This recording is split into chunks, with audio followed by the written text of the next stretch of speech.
ఏం మనుషులా ఏమో ఏ మాత్రం పీజీలు డిగ్రీలు చదివిండు. అరే ఒక్క క్వశ్చన్ అడిగితే జవాబు చెప్పలేకపోతున్నారు. ఏమైందండి?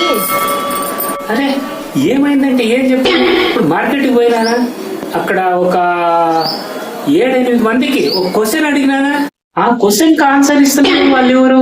అసలు ఏం క్వశ్చన్ అడిగారండి? క్వశ్చన్ అంటే ఏం చెప్పాలి నీకు?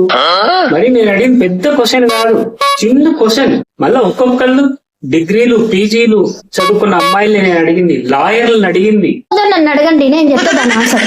ఏ ఆన్సర్ నీ దగ్గర ఉన్నది, నాకు నీ ఆన్సర్ అక్కర్లేదు, నాకు నా దగ్గర ఉన్న ఆన్సర్ కావాలి. నాకు టెన్షన్ పెట్టకుండా ఆ క్వశ్చన్ ఏంటిదో నాకు చెప్పండి. ఏవండి మీ మొబైల్ నంబర్ చెప్తారా అన్నా. ఇదే క్వశ్చన్. ఒక్కొక్కళ్ళు మూతి తిప్పుకుంటా మూతి మార్చుకుంటూ పోతున్నారు. ఒక్క అమ్మాయి కూడా నా క్వశ్చన్ ఆన్సర్ ఇవ్వలేదు. వేస్ట్. ఈ అమ్మాయి అంతా వేస్ట్. ఇంత చదువుకొని ప్రపంచంలోని అంత నికృష్టుడు కూడా ఉండరా. శవం మీద మరమరాలు ఎలుగుతున్నవాడు